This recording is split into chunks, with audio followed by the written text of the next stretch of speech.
Let's go live with Jack Kelly. Welcome to the one-of-a-kind LinkedIn live show that will help you with your job search and advancing your career. We will bring in educated career experts who will share their insights and give you inside tips on how to be successful in your job search. Now let's get into today's show with your host, Jack Kelly. All right, we are live on Let's Go Live with Jack Kelly. And today, my guest, Jessica Sweet, an awesome career, what would you call yourself? Career coach, career expert, career guru? What's coach? How about coach? Coach is good. Okay, coach, career coach. So how about we just jump into it? Maybe you could tell everybody what you do, what you specialize in, and then we could kind of take it from there. Yeah, absolutely. So I am a career coach. I help people focus on what's next in their career. So job targeting. A lot of people don't really know what they want to do next or what their skills and experience can lend themselves to. So what they're able to do next. So that's one area I help people focus on. The other thing is job search strategy. So how do you job search?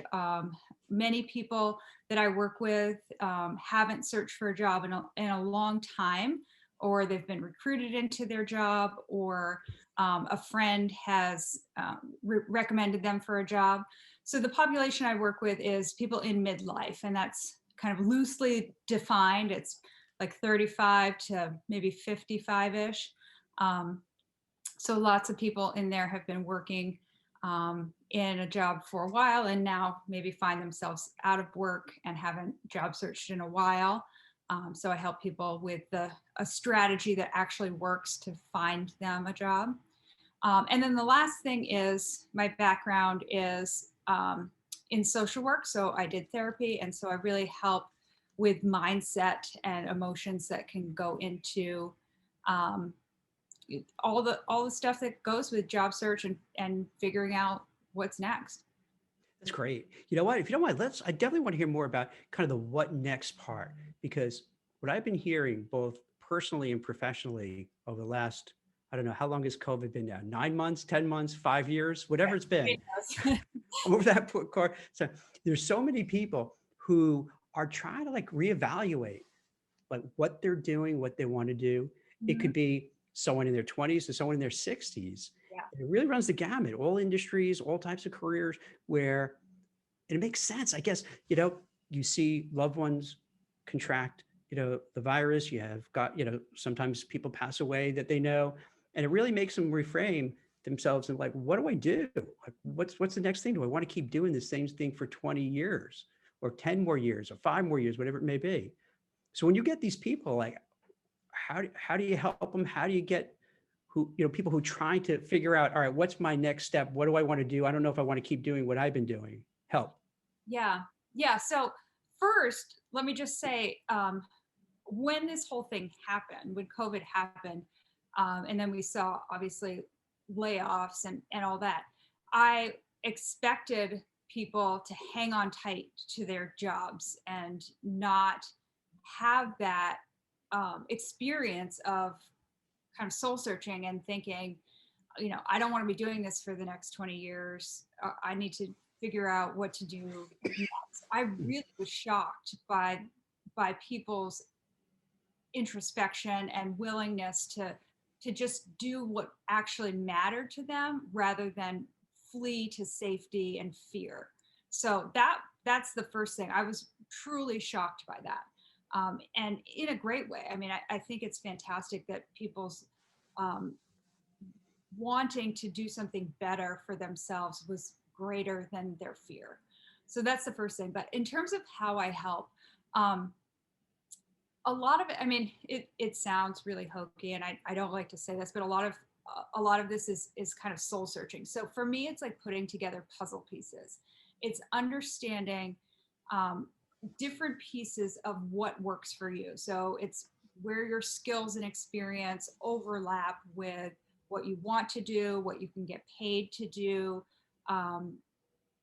what works for you in terms of maybe location, what works for you in terms of finances. So you kind of have to look at the whole picture of what actually works, what makes sense, and put all those pieces together until you can come up with something that actually is a viable option for you.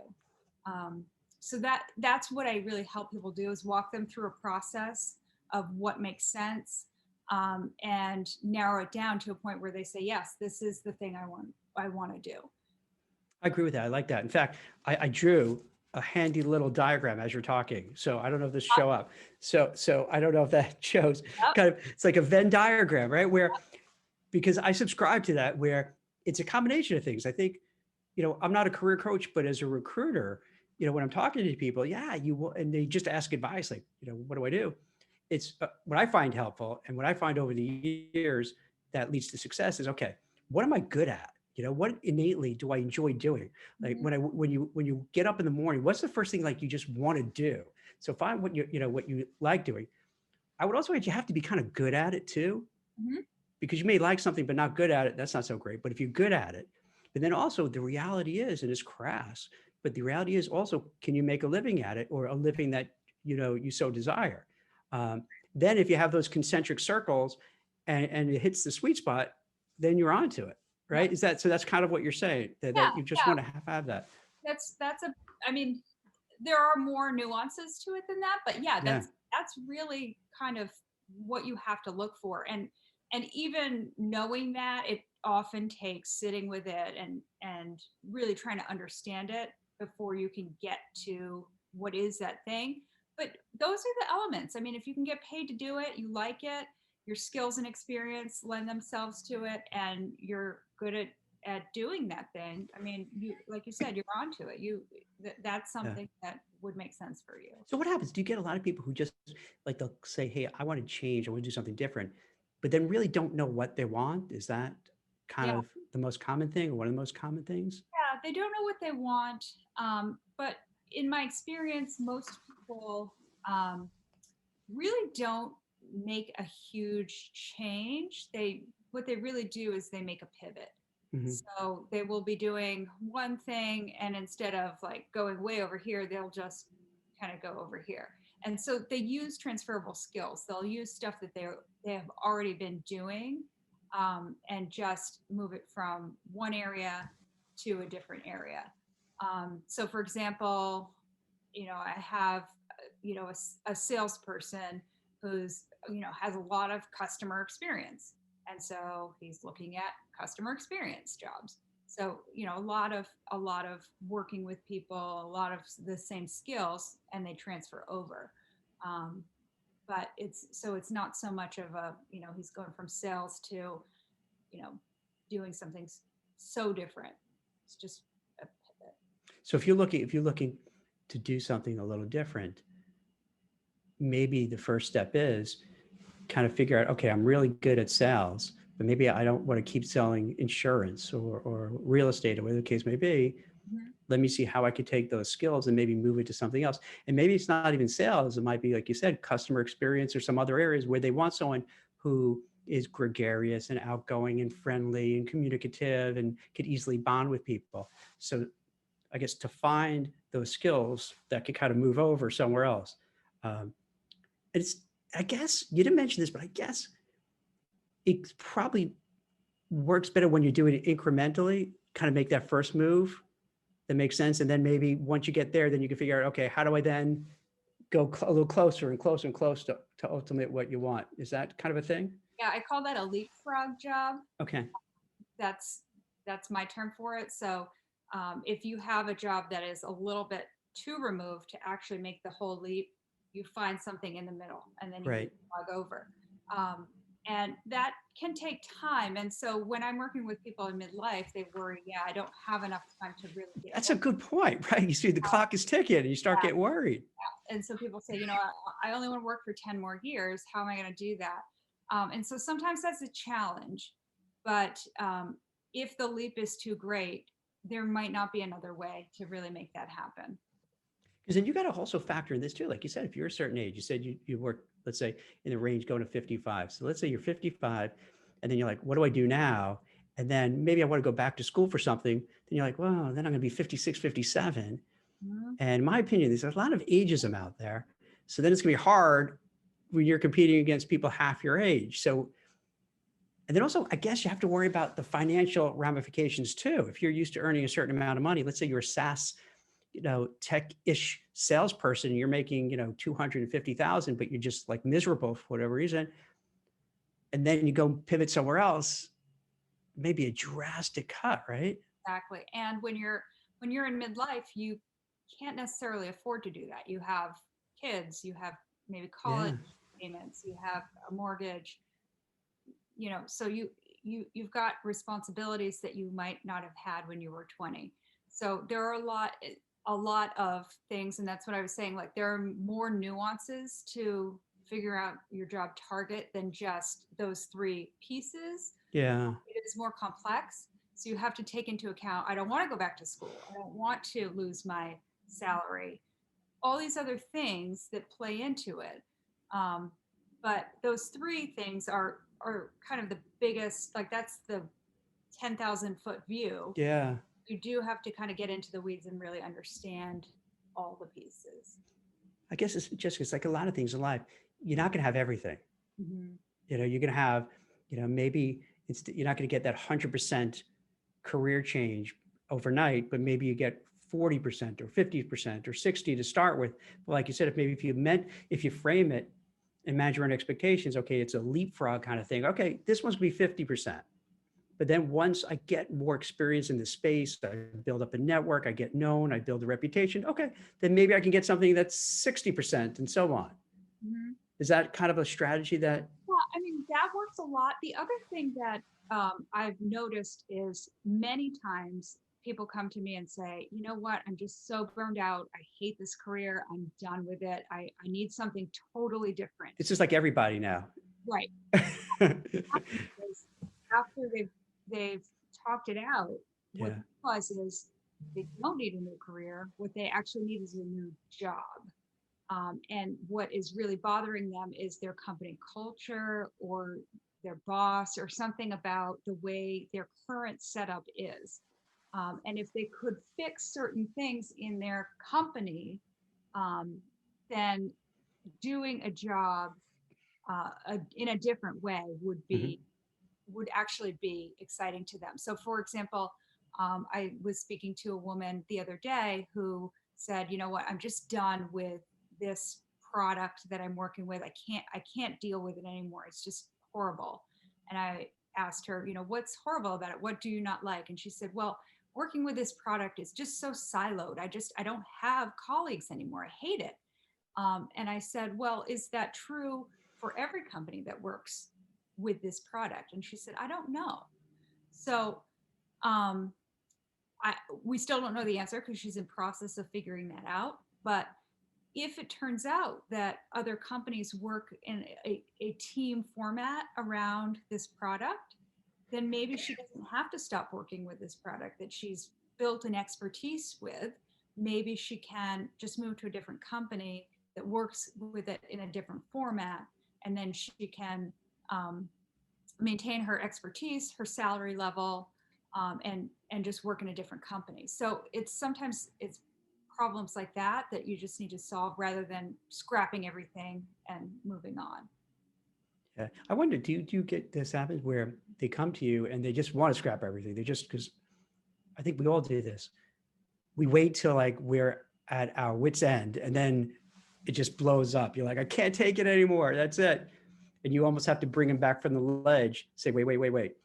Before you quit and tell off your boss, let's just think it through. Let's maybe it's this particular company because they have you siloed, but do your homework and maybe reach out to people who work in similar companies at other, within your industry, and just ask them, hit them up on LinkedIn or what have you. See if you could find the people. Say, hey, Jessica, how is it like at your company? I'm by myself here. Is this how it is or not? And then you can make a more intelligent decision. Yeah. Yeah, sometimes it really is about gathering more information Yeah. or understanding what's bothering you or trying to figure out what you don't know. Like what is the information that's missing here? And then gathering that information. So Yeah. you don't even know what it is that you're missing. So just having another perspective that can help you see the problem differently can be really valuable. I think sometimes it's like, and this brings back probably your social work therapy type of mindset, because it seems like you have to kind of ask these open-ended questions to get the person to talk and walk you through it.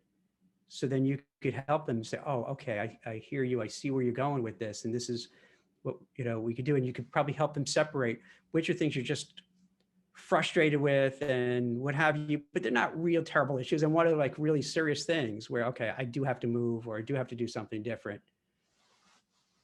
Yeah. Yeah. I mean, it really is about understanding the problem and really listening to the problem, before you can understand what to do with it. I mean, you have to really understand it thoroughly first. Yeah. I mean, you can appreciate this. So I've got this many times with recruiting where I'll speak to somebody, and let's say, Jessica, I place primarily on Wall Street. So let's say you're with a company that's getting taken over, Mhm. and you contact me and you say, hey, Jack, can you help me out? After talking for a while, at times I would actually say, you know what? Stay where you are, because it sounds like you're just looking to leave because Joe left and Jane left, and now you're freaked out because, and I don't use these words, but like you're freaked out because they're leaving. So you figure, hey, if they're leaving, they know something I don't. I'm going to get out of here. Because as a recruiter, I would see this all the time. You know what I mean? Like something changes. It could be a takeover. It could be a new boss. It could be whatever. And they freak out and people leave. And then someone else leaves because they see everyone else leaves. And then 6 months into a new job, they're like, what did I do? Why did I, oh my God, what happened? So it's a weird phenomena when these things happen, and you do need someone to kind of tap the brakes and say, and sometimes they'll get mad at me because they think, okay, I don't want to help you. But I'm like, I think I'm helping you more because I could place you. I'll make a nice commission, which is great. But it doesn't sound like you really hate what it is. It's just like you're watching everyone else and you're scared and you just want to run out the door because you see everyone else running out the door. But I don't know if that's the best thing. I mean, I'll help you. Right. And it's a very odd dynamic because there are some people I know who probably got ticked off thinking I'm blowing them off, but I wasn't, Right. because I was really, I guess, because maybe that's how recruiters are viewed in such low esteem that they figure, well, if they're not trying to place me, then they're blowing me off, as opposed to, wow, a person actually has some feelings and empathy and is trying to help and help me make a right decision. Yeah. I mean, so for me, I don't, I'm there to try to help the person Yeah. understand the problem and help them understand like how to get more information and make the best decisions for themselves. So I wouldn't recommend anything to them. What I find myself in the same dynamic though, in the situation when people come to me and they're like, I need a resume and LinkedIn profile done. Can you do that for me? And I look at their situation and I say, you might need a resume and LinkedIn profile done, but that is not all you need. Like what is going wrong here in this situation is that you don't have a target. Like your resume is all over the place because it's not written well, but because you don't know what job you're trying to get. Um, or your resume is just fine, but what you are doing is you're only applying online and you need a better strategy. So like they're coming to me to solve a problem, but that's not actually the problem they're having. And so I find myself in a similar situation when I see that, you know, they have different problems than what they are saying they have. And sometimes I get the same feedback, like, you don't want to help me. You don't want to do my resume. You don't want to do my LinkedIn. Well, yes, I could do it for you, but that really isn't going to be helpful to you unless you address these other problems. Do they sometimes get angry that like they feel, in addition to what you say, like, oh, you don't want to help with my resume, but that like they're looking at you to give them the aha answer? And a lot of times you can't give the aha answer. And then they get ticked off because they think, hey, I'm paying you good money. Why don't you, you should have the answer for me. Is Every that common? Does that happen? every once in a while, I Yeah. get like, this was supposed to be, a conversation where it was like I was supposed to get answers, and it, Yeah.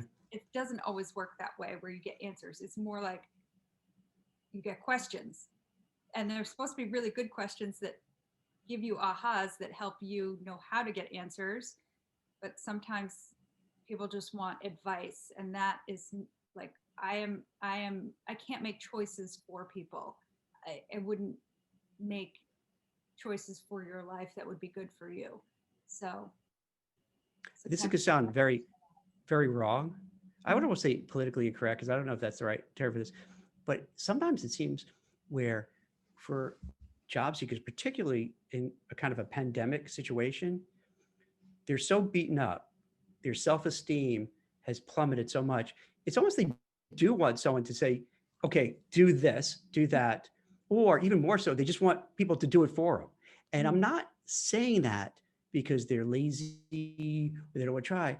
I think, and I hate to say this to you as the therapist, let me ask your opinion, is it that after a while, if you get your butt kicked day after day after day, filling out applications, not hearing back, getting ghosted, having an interview, the last minute they cancel, on and on and on, that you just like, it just has to wear on you. And then it's hard. Then you start doubting yourself. So I imagine then it's even hard to say, okay, I want to do X because now you're scared. Maybe I'm not good enough for X. Right. Right. No, and that's absolutely true. And people just want a roadmap. They want to understand Yeah. what I have to do to make this work. And so, like, when it comes to, I was talking about job search strategy. When it comes to that, I mean, that is very cut and dried. That is like you do A, B, C, D. And for that, I have, so I'm moving more towards a group format for that in 2021. I have groups where, people work together, they get the support, they get the networking, but then they also get the ABCD. This is what you do. Let's look at what you've been doing. This is why it hasn't been working, and this is the roadmap. This is how you make it work.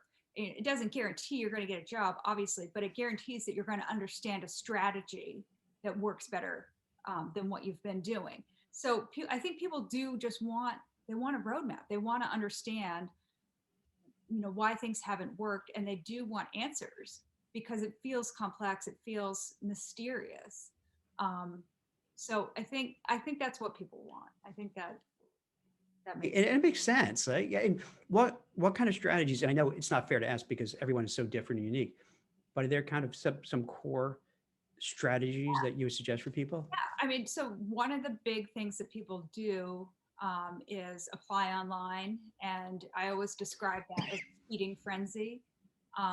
So once a job is posted, everybody sees it, and you're competing with so many people automatically. So instead of doing that, trying to get um, an inside track on a job before it's posted. So the hidden job market. And we talk about how to do that, how to know which jobs to try to, which companies to try to get into based on your own brand, why you would want to have a certain company on your target company list. Um, so um, branding, networking, interviewing, not applying online. Those are some of the pillars of job searching in a way that's systematic, in a way that's really going to help you. Um, so that those are some of the things that we talk about in that group, and that really give people the strategy for applying um, in a way that makes sense and not just beating their head against the wall. Yeah. Now, should people apply as well, but just not put, if you had to break down the time, that would be I imagine be a smaller portion of the time applying online and sending resumes, but still do that? Or should you say not even maybe bother with that at all? Um, I think that you should apply for a job that you see online if it really does match, what you want to do, your qualifications, the company that you want to work at. But once you apply, then you should try to connect with somebody within the company.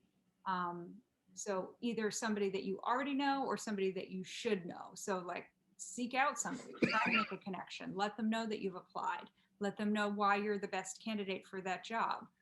Let them know why you're interested and why you're passionate about the company or the role or the industry or something. Like make a connection so that your resume is not just another piece of paper in a pile of pieces of paper, because when you apply online, that's all it is until you do something different. Yeah, it's for a lot of people, I'd imagine, particularly if they're more introverted, is it picking up the phone and calling? Is it sending a LinkedIn invite? Stalking them on social media? Like what's something that if you're not comfortable with it, that you could kind of go, start doing it? Yeah. So start doing it once you've applied or just in general?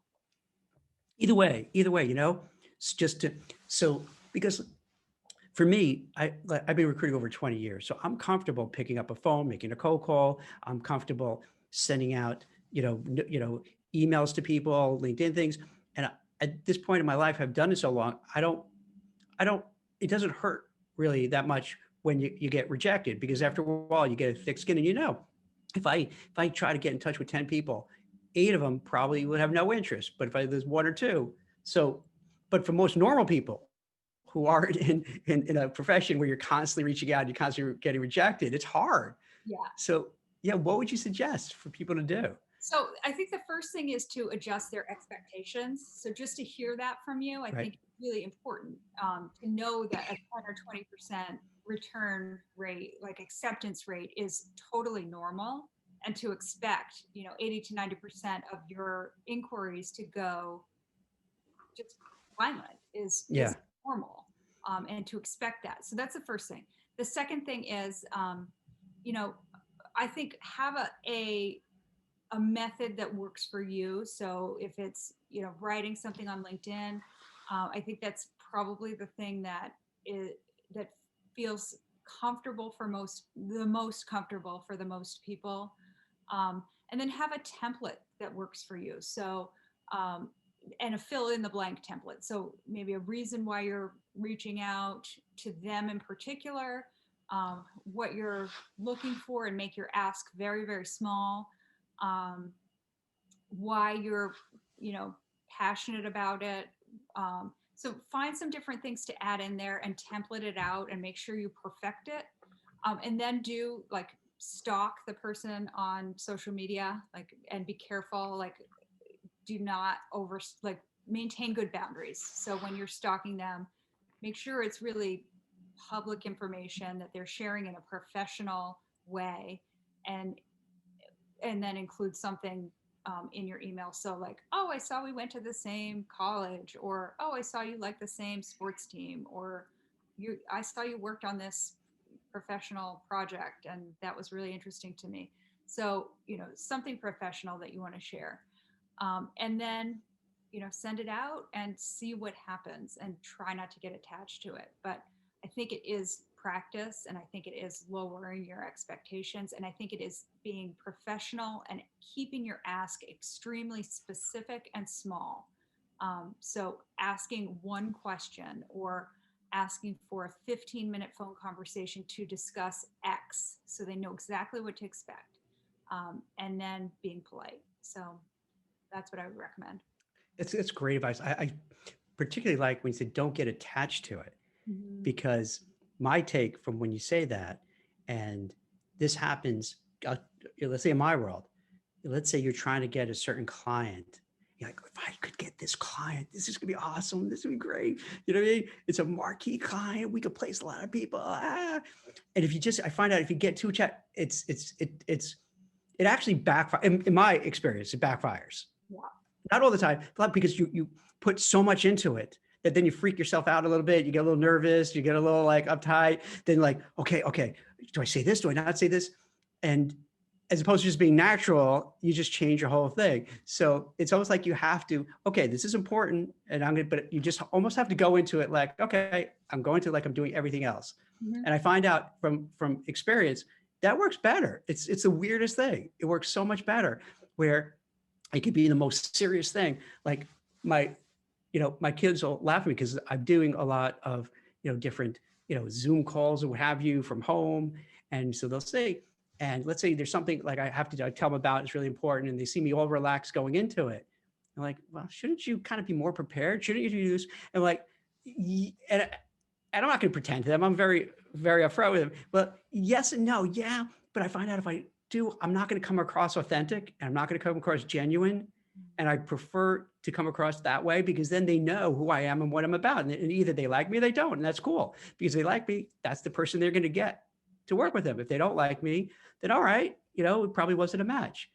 So yeah, I find out like if you don't get so, and I find out with people, they get so like, oh my God, I got to get this. And if they don't, they're crestfallen and things just fall apart. They're like, Mhm. oh, this was it. That was the job. My life's over now. Yeah. And then it's so harder. And the fall is so much more than the high would be. And it's so hard to dig yourself out of that. Yeah. Yeah. And especially when the job search process is longer, Oh, um, taking multiple hits like that is just devastating. So yeah, you have to really kind of steel yourself and just not attach to whether it's a contact you were trying to make or the dream job that you thought you were going to get or whatever it is. I mean, it's extremely hard to take this advice of detaching from the outcomes, but as best you can to try to just kind of keep your eyes on the longer game and know that something's going to come for you. well, how do you do that? So let's say, because this is so common now, Mhm. where either you've lost your job. I can't tell you how many people I spoke with, Jessica, who even lost their jobs pre-COVID, just normal course of events, lost their job back in November or December. And they're like, oh, okay. Hey, I lost my job, but I've been working since I was in high school and now I'm going to just spend time with my family and relax. And then before you know, it's the new year thinking, oh, it's New Year, it's going to go. And my experience, usually New Year's not like a light goes on and everything happens all at once. It takes a while. Then before you know it, you're in COVID and it's like, oh no. So you have these people who now it's going to be like a year have been looking.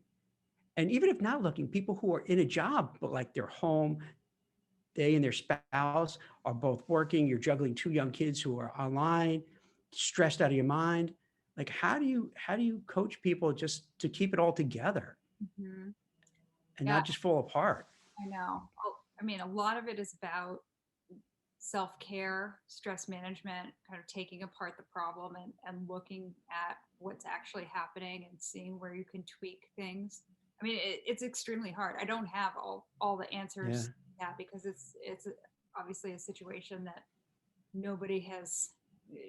We're all kind of doing this for the first time, but I think a lot of it is self-care and trying to figure out like why is this so hard for you, in particular. Not that it shouldn't be, like there's no blame, like it's hard for everybody, but like what's tweaking you about it. um, One of my clients was saying like I have no space to be alone in my house, like I have no time to just be alone. So then she just tried to find a way to carve out a little bit of space, and that was helping her. um, so just see little tiny fixes that might make a difference. um, Self-care, stress management, those old standbys. Because it's so unfair because even pre-COVID, I've noticed you have somebody looking for the job. And let's say just they could be awesome, but just a couple of bad breaks, not the right place, right time. Then when they go for interviews, they start having self-doubt. They're a little bitter, a little angry, and then it comes out in the interview and they don't perform well because let's say I'm interviewing you and I'm coming across just a little on edge, a little salty, a little like whatever. It's very easy for you to say, especially in this kind of market, okay, thanks, Jack. It was nice meeting you next, Yeah, because you're like, I don't want someone with baggage. yeah, And at the time they need it most, oftentimes they're not coming across their best. yeah, yeah. I mean, if you can be self-aware enough to know that that's what's happening, and try to kind of leave it at the door. I mean, it makes sense that it's there, and that you're carrying that and that it feels that way, but to not let it seep through in an interview, or in a networking conversation, or anywhere that it makes sense. So to try to contain it when it matters. Do you find when you have the group setting, I know you said you're starting it. Have you had that before? And do you find it makes people feel better because they have other people to commiserate with? And they realize it's not just them. This is what's going on across the board. Yeah, yeah. So I have been running that job search group, and I'm going to be running more of them next year, 2021. But yeah, the reason I'm ramping it up is just because of that. Like there's so much support and so much networking that happens in that group. So the learning and the step by step can happen one on one. But what can't happen is that group support and that group networking that happens in the group. And so it feels like a much better format for that kind of work that I'm going to transition to doing it in in a group format almost exclusively, unless there's some other thing going on, because it's better, because it's just better. I agree. I find that we've been doing, so I launched WeCruitr a little after the pandemic started with the idea it would just to help people find jobs, get in touch with each other, get leads to get inside a place. And we would have these meetups online where it could be an AMA kind of call, or it could be about a subject matter. And I find out if nothing else happened, you could see the relief in people. You could literally see it. You could literally see, like, they're looking at the call, almost like, Yep. Because like they realize I thought it was just me going through this. And now I see Jessica, and she seems like a really smart, together person, but she's going through it. I see Jack, he seems pretty on top of things, but he's going through it. So, oh, all right. And it's this interesting dynamic where then they're like, oh, all right, it's not me. It's not my fault. This is what's going on. Even though intellectually they knew it, but just seeing other people around them going through it, it makes them feel just so much more relieved, so much better. Yeah. So I think that's a good concept for you. I think that's really helpful. I've seen it firsthand, and it's so effective. It's so true. I mean, even with all the stuff going on in the world, people still feel a lot of shame around, job searching, especially job searching for an extended period of time. And so like then going into a group and sitting with people who are accomplished, smart people, like you said, it's like, oh, okay, it's not just me. It's not something that, I didn't fail because I haven't landed a job. It's like, it's happening to other people. So I wasn't rude when I was looking down. I just had a few, we got some questions. If you don't mind, maybe we could kind of go through real quick. So one, I'll kind of paraphrase the questions. So someone's saying about transitioning over, that what happens when they interview, and sometimes they don't even get the interview because they'll say, hey, we want you to have like 10 out of those 10 ingredients. What do you do when you get that, pushback from an HR person or whatever, where they want to kind of pivot, but they're not given the chance? Yeah.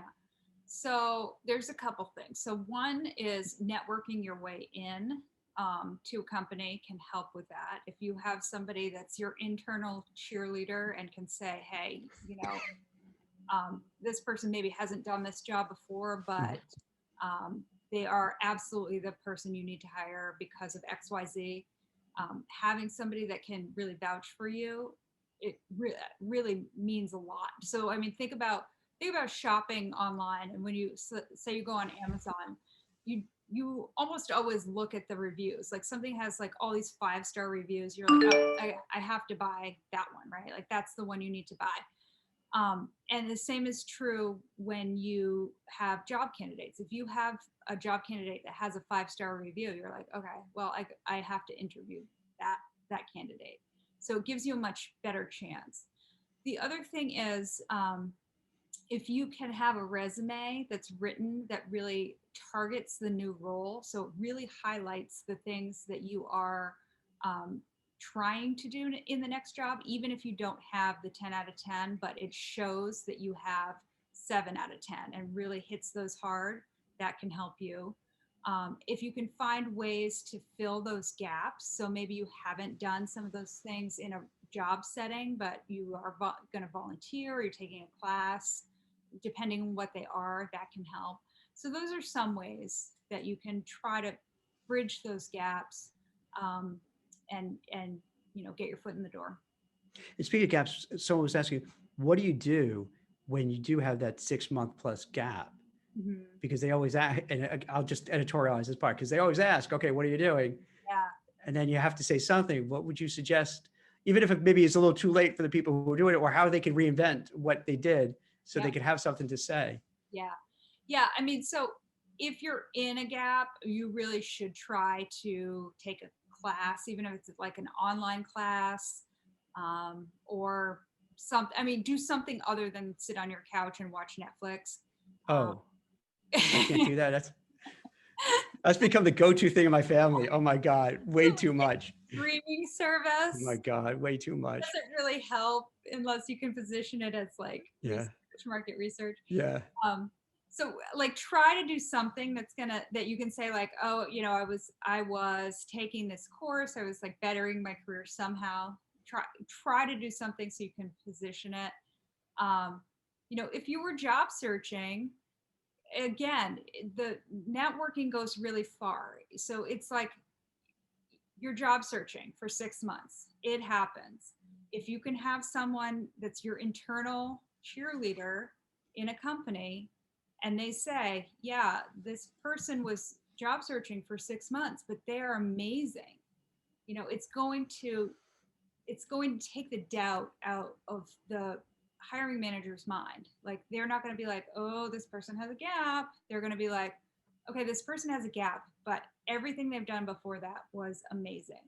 So networking is so huge. It really will make a difference. If you can network, if you can try to find an explanation of something that you did that advanced your career, even if it was like, I took time out to care for somebody that was ill in my family. I took time out to travel. I took time out to whatever, that was advancing you as a person or helping your family. You can talk about that. So those are some ideas. That's really helpful. Now I had a follow-up question from someone about that. For the gap, um, would you recommend taking like a job underneath like what you've done in the past, just so you could say you did something? Um, it depends. So that's it depends question. If it's a job that you need because you need to pay the bills, and then absolutely you should do that. If you feel like you can, wait to get the job that you really deserve to have, um, then it might make sense to wait for that higher role, um, because it will come, and once you get a lower level role, it can be harder to go back up to that higher level. So it really depends on your situation. Yeah, It depends on what the job is. So it depends. yeah. It's tough because if you take something a level 2 or 3 down, it's hard. It's a little harder to sell. Hmm. It's almost like you got to think it's almost doing something a little different, then maybe you could position that even better. Hey, I tried to start a new business. Oh, I tried to write the great American novel. Oh, I tried to do, what I mean? That might be outside of your core thing, but it's an interesting story to tell. And, the interviewer might be like, wow, so cool. Yeah. Um, there was one, before it gets too late, I want to talk about, like, you wrote this great piece that you interviewed and spoke with a whole bunch of people, a whole bunch of career experts about 2021. And I'm a big fan of kind of having a mindset, you want to be positive looking at things.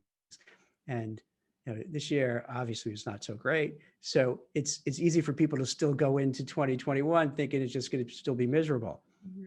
So can you talk about that? And like any, did you glean any really great things that we could share with people so that, before you know it in next year, and instead of just kind of shuffling into next year, still feeling miserable, hey, here are some great things that, these smart people came up with to kind of get them motivated and excited? Yeah. Well, I mean, I think people should find that post and read it all the way through, because there were tons of great things on there. But people were talking about, you know things about the job market turning up, up with an upturn, and the the vaccine coming, and just in general, like mindset, like you were talking earlier about how like a negative mindset can impact outcomes in your interview and other places. And just like hope is kind of your only option. Like if you are hopeful, if you have a good mindset, then better things will happen to you than if you choose to be negative. So it's kind of a choice to be hopeful. Um, it's hard to practice, but it is a choice, and making that choice will be better for you in the long run. So it's kind of like exercise, right? It's the same thing. It's you've got to make the choice to do it, and it's going to have a positive outcome for you if you do. But there were tons of things in that article that I thought were amazing, and people should check it out. Yeah. I mean, I agree with you because I noticed this.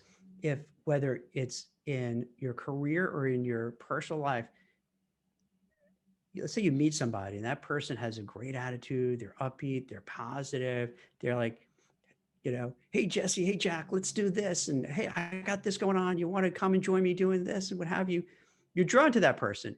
Whereas if another person comes into the room, they're like, oh, it's raining outside. And there's a mutant strain of COVID in UK. I was going to come here. It's like, oh, please leave me alone. You know what I mean? You can't wait till you're going to chew your own leg to get away from the conversation and get out of it. So I do notice it's almost like self-fulfilling. If you go into things being positive, being motivated, even if you don't believe it 100%, but you push yourself to be it, it kind of works. And it does attract people who feel the same way. Conversely, I find out, I'm curious if you see this too, if you go into something negative, in a bad mood, ornery, cranky, it's not going to work. And that's going to reinforce why you're angry and ornery. And then you're just going to attract other miserable people and you get dragged down. Mm-hmm. That Yeah, it's like the concept of a vicious cycle and a virtuous cycle. Yeah. And like what I was like, it's like I was taking some notes when I was reading it. So and they're straightforward because I'm in this camp too, where we have what now 3 or so companies that have vaccines. So we'll roll out the vaccines. Then it's not going to happen overnight. It'll happen over time. But I think that's going to kind of flip the switch a little bit and change the mood. So there's light at the end of the tunnel. That even if X vaccine doesn't work, there's 2 other vaccines that could work. Or if not those, we'll find another way because we already came up with a few. And then once I noticed with companies, in my experience recruiting, is that when they feel optimistic about the future, they're going to hire. If they're afraid and worried, they don't hire and they downsize. Mm-hmm. So that if we have the vaccine, or I should say we have the vaccine and it gets distributed and hopefully, God willing, there's not a lot of bad results and what have you, then all of a sudden companies like, hey, all right, you know what? I'm feeling more comfortable. We're going to start this new division. We're going to launch this new product. We're going to do whatever. And now we need help. So we're going to have to hire. And then you hire more people out there. And more people who are now working again are going to spend money, and they spend money, they put into the economy. So it's good for other businesses. So then they feel, and it becomes this virtuous cycle upwards of all positivity. And that's what I'm hoping. And that's what I kind of drew from some of the folks who were, who wrote their views. And then also I think for people, it's almost going to be like a paradigm shift where the odds are there'll be remote work from anywhere, hybrid kind of work, some in the office, some out of the office. So it's actually, I got to say, I'm kind of excited to see how it's all going to play out. And that's the feel I got from the piece too, that most people there were kind of excited that as bad as 2020 was, that because of that, we're going to rethink a lot of things. And the future is going to look different, but it could be really much better. Mm-hmm. Yeah. I mean, I think a lot of times, like when bad things happen, good things come out of it.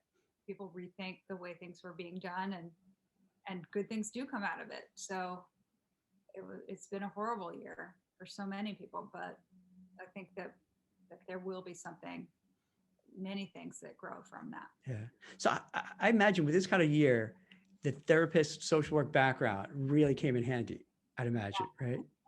Yeah. I mean, it's been stressful for a lot of people, and careers especially. I mean, it's been nuts. It's been really. Have you ever, I don't mean to put you on the spot with this, but have you ever thought separately helping people out, but not in the context of the career seekers, but just navigating all the issues? Because I imagine that's a big need out there. Yeah, it is a big need. And I think like telehealth, Yeah. telehealth is growing. But this is my niche. This is my Yeah. work, for a lot of reasons. And um, yeah, there's a lot of people doing that work too, Yeah, are there? and Yeah. yeah, it's huge. But this is where I belong. So yeah. Yeah. It makes sense because you want to do your core, strength, which you're best at. So really quick, Todd, are there any questions I didn't ask you or anything else that you want to bring up and share with people? Um, let's see. That's hard. Mhm. I don't know. I mean, I've been doing this for 12 years. I've been doing it for a long time, and I made the switch from social work, and just like kind of did my own process of soul searching to figure out where I wanted to be after I made that switch. So I've kind of been where my clients are, and understand that process from the inside out. So I think I can really empathize with what that feels like. So, That had to be challenging because I imagine as a social work position, you have a steady job, steady paycheck, all that kind of benefits. And then I imagine as a career coach, you're kind of, you went to the entrepreneurial world. yeah. Yeah. Well, what happened is I had my daughter. She's almost 13 now. And basically, like, my paycheck and daycare were about the same. So that doesn't make any So sense. say, why am I going just to, this doesn't add up here. So I stayed home with her for a little while, and then I was like, I don't like playing Legos. This is no fun. I got what can I do? What can I do? And I could have gone back to social work, or I could have done something else. Like, there were a couple of things I was like, okay, I'm qualified to do this, I'm qualified to do that, but none of them really resonated with me. And then I figured out this path and started this business. So it took a while. Wow. There were a couple of loops, but that's how it happened. Well, see, I think that's a great training, not only having the social work, the therapist, but just making that transition. That's a bold transition to do. You're saying it like it's easy, but it's tough to Yeah. say, even if you have a kid and you're looking at the dollars and cents, it's tough to say, hey, I know I have a safe job. I'm assuming it's kind of a relatively safe job, right? And benefits, all that kind of stuff, and say, well, you know what?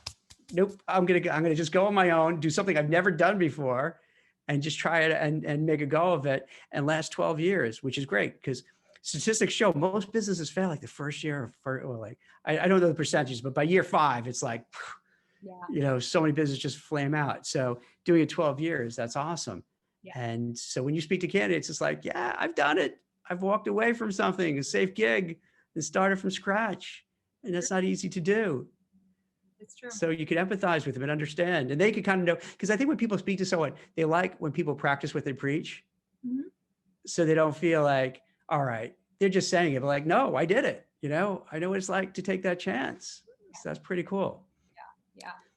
Awesome. So it sounds like for people, it's really the key thing is, like at the beginning of the conversation, a lot of it is figuring out what you want to do, what you're good at, what you like doing. Can you make a living at it? And a lot of other variables to find what you're really interested and passionate about and could be successful at.